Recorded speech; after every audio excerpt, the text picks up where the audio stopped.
Alrighty. We will continue in Ezekiel chapter 20.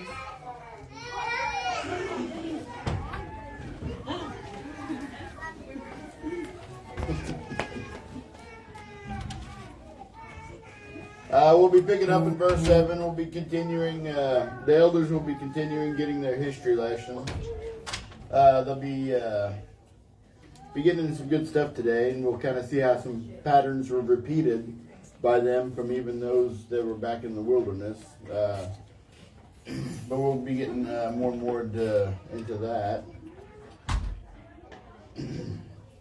In Ezekiel chapter 7, says, Then said I unto them, Cast ye away every man the abominations of his eyes, and defile not yourselves with the idols of Egypt. I am the Lord your God. So, right from the beginning, God's commanding them that they need to get rid of the world and its abominations. They need to cut out all the idols from their life to serve Him. They didn't do that. We know we covered a little bit about the golden calf. We get a little bit more if we get there today. But had they listened, can you imagine the different world that we would live in today? Israel had this opportunity. Had they stayed faithful to God the whole time, it would be hard to imagine the world we would live in today. But they didn't, because as we see in common themes, as a nation becomes godly and lives for God, they tend to start getting prideful and thinking they're doing this themselves, and they start to turn from God. And as we get further into this chapter, I'm thinking we'll make it up to 17 today. But we tend to see this repeated pattern, especially by Israel, even before they became the nation, even before they entered the promised land, even before Joshua took them and defeated the armies and established the nation through God. They continued to sin. In verse 8 it says, But they rebelled against me, and would not hearken unto me. They did not every man cast away the abominations of their eyes, neither did they forsake the idols of Egypt. Then I said, I will pour out my fury upon them to accomplish mine anger against them in the midst of the land of Egypt. So Egypt is this type of the world. I believe several of us know that. It is full of sin. It is full of all kinds of wickedness, false gods. They had a god for pretty much everything. Most people have kind of a basic understanding of Egypt, or ancient Egypt, and all the odd things they worshipped. But this is something that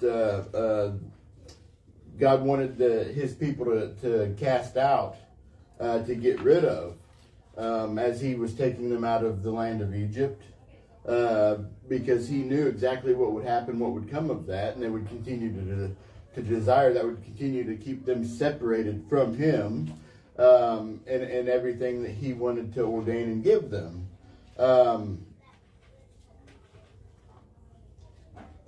If we look at history and we look at this common theme, again, we start to see how God's wrath works, and how it's completely had a purpose. And He doesn't do anything by chance. He doesn't do anything by accident. He doesn't do anything without justification for what he proclaims to do. It all comes down to the faithfulness of the people, the faithfulness of a nation towards Him. And because they didn't listen back all the way back in the wilderness, all the way back when He first called them out, and if we get past the wilderness, even if we follow a chain of events, they continued to hold on to little pieces of the world. They never really completely grabbed on to God as a nation. You had people that let things creep in, or they never even let them go. You can see all the way through Joshua, where he even reiterates and tells them to get rid of all the idols in the land, to destroy them, get rid of them, and to serve God. That's what he was going to do. And we can see where all those little things over all those years eventually got to where we are right now, where these elders have come to Ezekiel to seek something from God. And God has in turn said he's not going to give them an answer, but tell them this. He's not going to tell them what they want to hear. We got that right at the beginning of the chapter. But what is going to happen is God has given them this long history lesson of why, what all he has done for them, the times that he hasn't destroyed them when he wanted to, and we'll get into that in a bit. It's just amazing to see how Satan works through all of this, because all he has done has worked to keep a small remnant of sin in somebody's heart, and then he allowed it to fester. And what you see is all he has to do is let enough time pass, because he knows that this flesh is weak, that this is a corruptible flesh that we're in, and that the faithful men of the nation will eventually start dying out, and that the desires of the heart of this flesh, all he has to do is let that start spreading throughout the land, and then that's going to bring on people's destruction. Whether it's as a nation on this earth, as we're studying through Ezekiel here, as we study through Jeremiah, or just on an individual basis in eternity. That is his goal, is to completely remove God and destroy a nation. That's exactly what he wants to do. That's exactly what he didn't waste any time in all these things God accomplished to get them out of the land of Egypt with no outside army's help. He wasted no time to start making them wish and doubt and all these things they witnessed to want to be back in Egypt. And I am getting a bit ahead of myself, but he immediately goes on the attack, just at a moment when God is doing something miraculous. It's kind of like when we see somebody get saved. Satan is immediately on the attack to try to throw them off course, to try to get their life to be a lot more difficult. He doesn't want a nation. He doesn't want an individual. He doesn't want anybody following God. He doesn't he don't want them following Christ. What he wants is to kill, steal, and destroy, and that's exactly where we're seeing in these little bits in this history lesson, as they sit in captivity, listening to these false priests tell them that their captivity is going to be short-lived, and them coming to Ezekiel 4 to hoping to hear the same thing, hoping to hear something different, because that's what their flesh wanted. Instead, they're getting this history lesson and exactly what God has ordained and what he's going to do for them. His ways aren't going to change. They're not going to get a different answer. What they're going to get is an explanation of why their wickedness is there, and exactly why God's brought this judgment on them, and exactly why they're in captivity.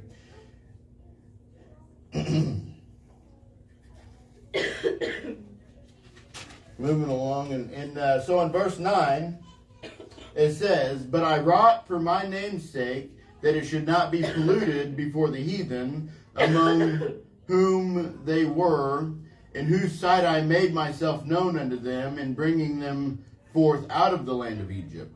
So we see in their captivity, God has a purpose for why he did what he did.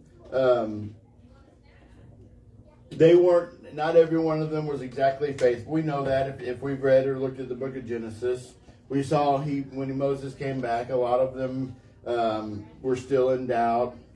But God had a purpose in what he was going to do. And it's just a great place where we can study in Exodus and read this story about how much God doesn't need us to save somebody or to save his people. Like I said, he didn't use outside forces. He didn't use some massive army to come in and bring justice to free the Hebrew slaves.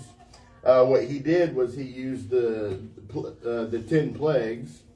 God by himself freed these people, and partly of that because of what he remembered and what he wanted to accomplish for his people, but also to show a heathen world that there was a God, there was a creator of the universe, there was a creator of this earth, there was a creator and someone who made a covenant with these people, and that he was going to be their provider and their protector.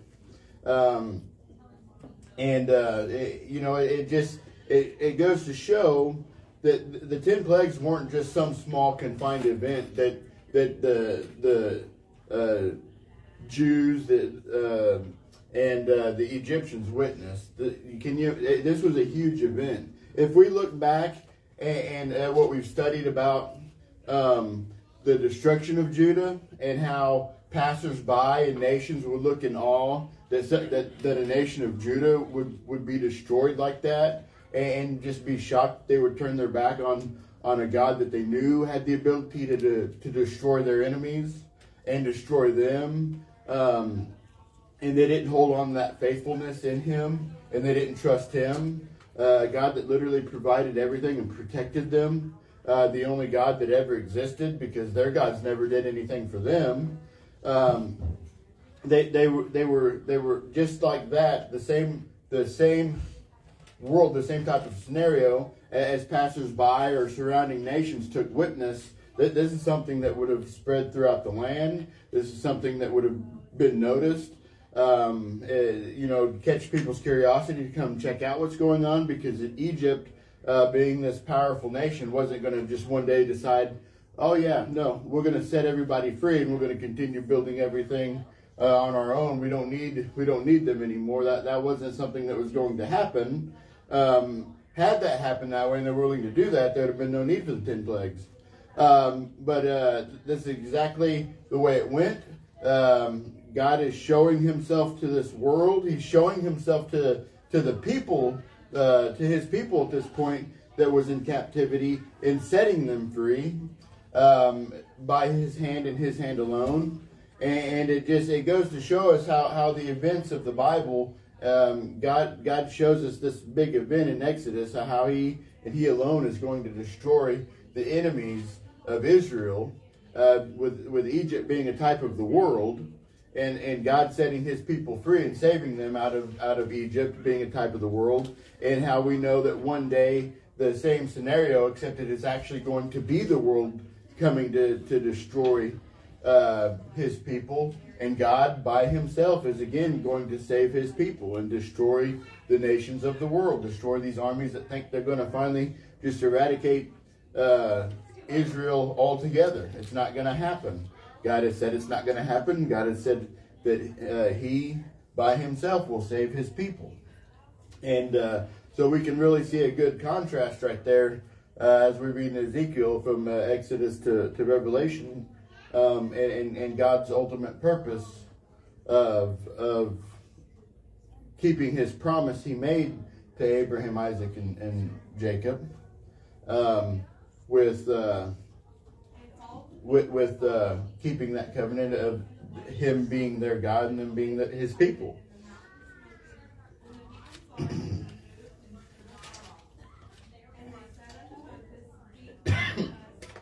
In 10,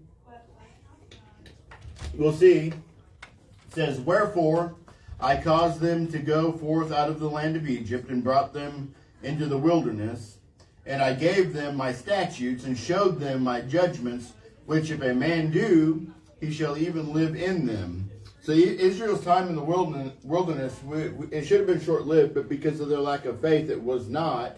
But in this time, because they had a lack of faith, and God kept them out of the promised land and kept them roaming in the wilderness, God had still provided for them in the wilderness. But this is also where he took care of them, and then this is where a lot of his ordinances and the laws became more known to them, and where he built up their faith in him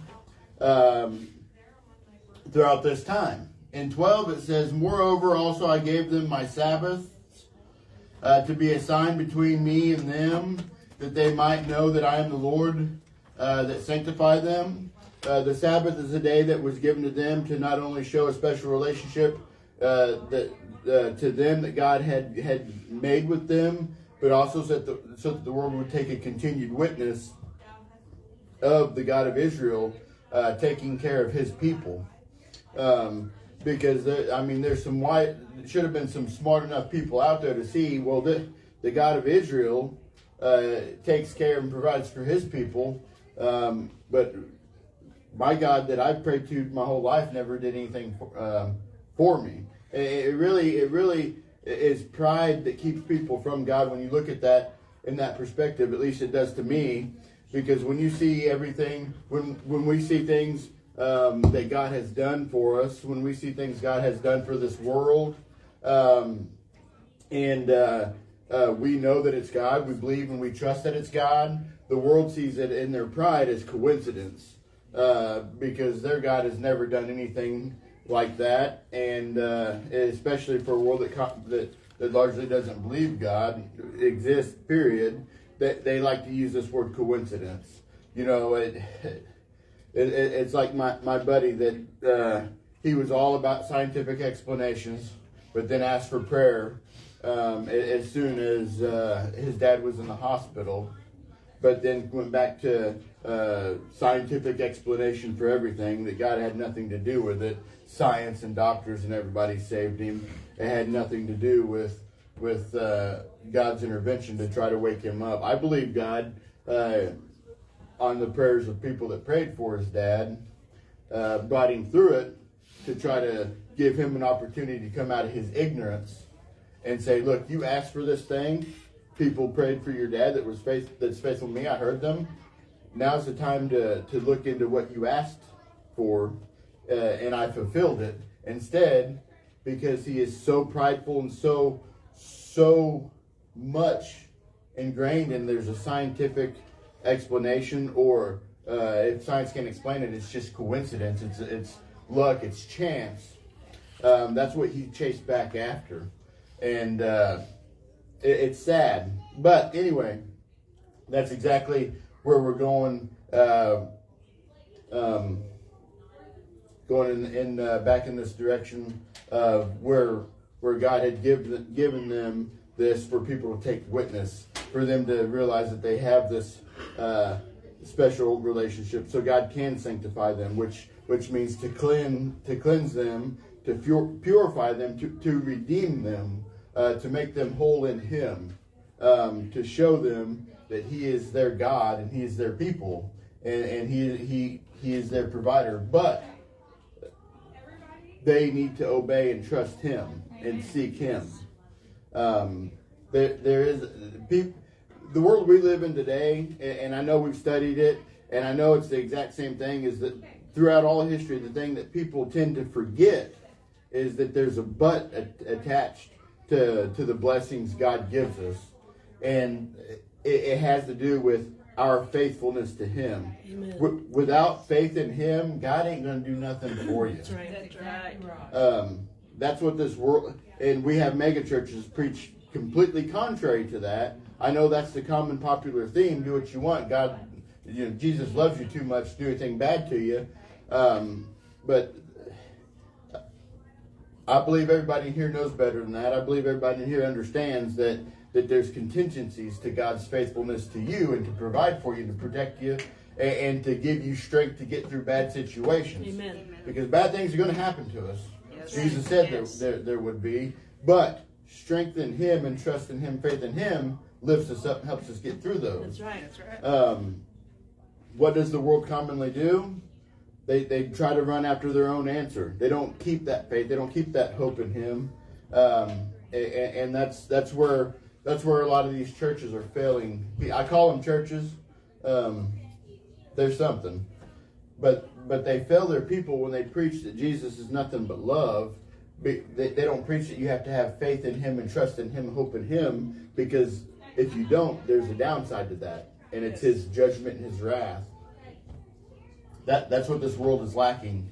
That's what this world needs. If our nation understood that there was a fear of God that they needed to learn of, that there was a wrath of God they needed to learn of, we'd see a 180 in our nation.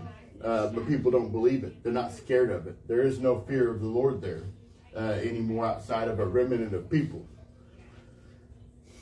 In 13 it says, "But the house of Israel rebelled against me in the wilderness. They walked not in my statutes, and they despised my judgments, which if a man do, he shall even live in them. And my Sabbaths they greatly polluted. Then I said, I will pour out my fury upon them in the wilderness to consume them." So, same issue that led to Judah's captivity and their destruction. They continued on. They started polluting and perverting what God had ordained, whether it be from worshiping this golden calf, or letting other false idols, or contemplating the idols that they had back in Egypt, keeping them in their heart, they still got in a state where they were still holding on to the traditions that we've kind of studied through the last couple of books here, where they would still hold on to traditions or things God had ordained, but it was out of obligation or tradition. It wasn't out of the desire of their heart to serve Him. And in 14, it says, "But I wrought for my name's sake, that it should not be polluted before the heathen, in whose sight I brought them out." So Judah was an established nation and was destroyed to show not only his people, but the heathen, there was a God in Israel. So we know that's what we've been dealing with, but quite the opposite happens. And I'm going to turn back to Exodus chapter 32 real quick to show us kind of that event that happened. I'm just going to read 7 through 14 real quick. And it says, "And the Lord said unto Moses, Go get thee down, for thy people, which thou broughtest out of the land of Egypt, have corrupted themselves." And this is the event that chapter 14 in Ezekiel is referring to.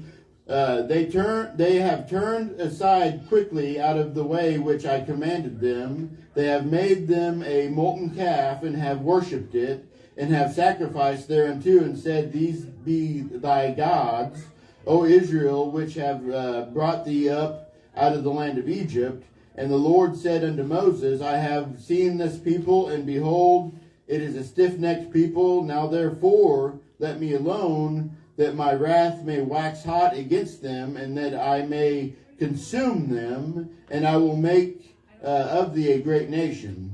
And Moses besought the Lord his God, and said, Lord, why doth thy wrath wax hot against thy people, which thou hast brought forth out of the land of Egypt with great power and with a mighty hand?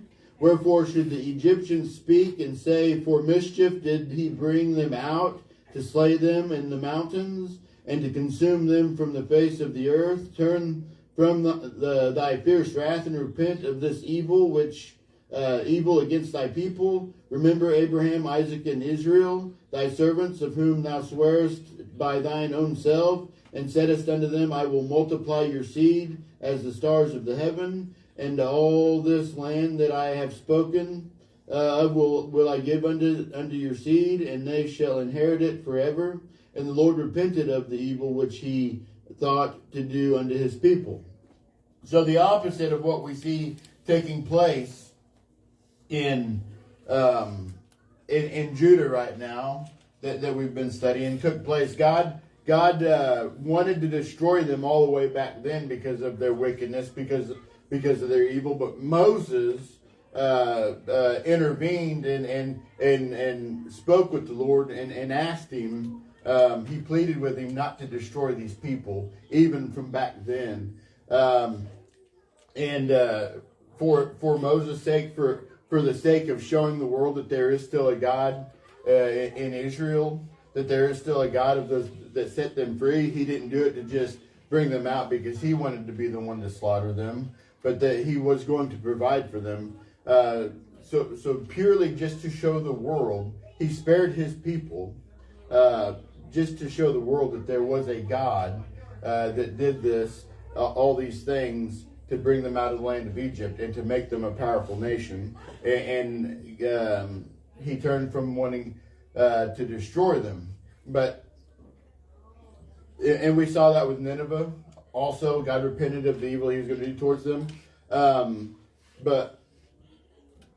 But Nineveh was still destroyed. Ultimately, Israel was destroyed, and ultimately Judah was destroyed, because it comes to a point where the world recognizes there is a God, there is something special about this nation, but this nation has turned their back on what that special thing is, which would be God, and in his judgment and wrath is brought down to show the world that he was still their God, whether they turned their back on him or not, and he was going to cleanse them another way. I can imagine this is going over these elders' heads at this moment, because as I said, I don't think people change throughout history. Things kind of keep the same theme, because it's not ultimately what they want to hear. They may be listening, but it's not ultimately what they want to hear. So they'll listen to it, completely ignore it, shut it out, and then go back and listen to the ear-tickling priest, still hoping they're right. We see it commonly all over our nation today. The exact same thing happens. You have preachers stand up, give a good godly message, give plain text, give them all the evidence they need of what God has ordained, and they go out, and because it offends them or bothers them, or they don't quite like it because it brings conviction in their life, or they're going to have to cut things that they really like to do out of their life, they go on down the road and they find a church that will tell them, oh yeah, Jesus loves you. You do all those things. If you come into church with a hangover, the next morning we got coffee and donuts and water. You do all that. I'm sorry. We live in a wicked time. We live in a very corrupted time where there's a lot of corrupted churches out there giving a lot of corrupted messages. As we saw, we see churches are bringing in filthy music in for worship service rather than, I don't know, doing something crazy about singing the Lord's music. It still blows my mind that these things are happening, and Satan has blinded them in their pride so much that they don't see that they are playing his music on what should be, or they claim to be, God's stage to give his message to his people. It's not happening. What they're doing is bringing the world's music in, getting people pumped up, and then giving them a false gospel is what's happening. Anyway, how are we doing on time? We're about 44. We'll get through this next section. 15 says, Yet also I lifted up my hand unto them into the wilderness, that I would not bring them into the land which I had given them, flowing with milk and honey, which is the glory of all lands, because they despised my judgments, and walked not in my statutes, but polluted my Sabbaths, for their heart went after their idols. Because of their lack of faith, they didn't get into the promised land. We know that they were terrified, they were scared, and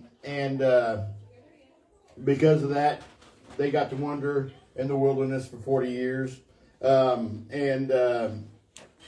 It's just like the elders sitting there seeking from Ezekiel to tell them that God is exactly going to, what they want to hear. God is going to allow this to be short-lived. He's changed his mind. It's not going to happen. God's not going to allow you to do exactly what you want to do and go worship your false gods and your false idols, which is where their heart is. God is not. They continued to hold on to God's statutes, but their heart wasn't in it. And that's where we're going to end this week, I think. is on 16, because 17 very much starts a good section to start off the next part. But God isn't interested in our outward expressions if there is no inward change. We have people that give very graciously to church. They're in church every Sunday. They never miss a service. They're very involved in their church, but they do it out of for reputation rather than for the glory of God and their faithfulness and the desire to serve Him.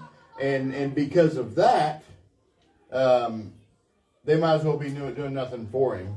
God doesn't want somebody to do that. God makes it very clear that if your heart ain't in it, if you don't have the desire to serve me, if you don't have the desire to go into my house and serve and lovingly give to me and as I've commanded and lovingly serve me, whether it be taking out the trash or sweeping the floors, the littlest things that God takes great pride in seeing His people faithfully do for Him.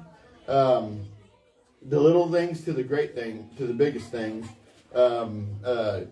If your heart is in it and your desire is to serve Him, God's going to bless you and bless that. You can do all kinds of things for the church out of a feeling of reputation and obligation, but your heart ain't in it. And I dare say you're going to hear Jesus say, "I never knew from you." Turn and find them hand and feet, cast them in the lake of fire. We know there's going to be a lot of people that hear that one day, that claim, "I did all these great things for you, and in your name," and they're going to end up finding themselves in a lake of fire. That's Bible. Anybody have anything, any additional thoughts or anything they'd like to add? Change? Call me an idiot? Anything? I don't do that. Well, I'd say we got a few minutes to stretch our legs here then.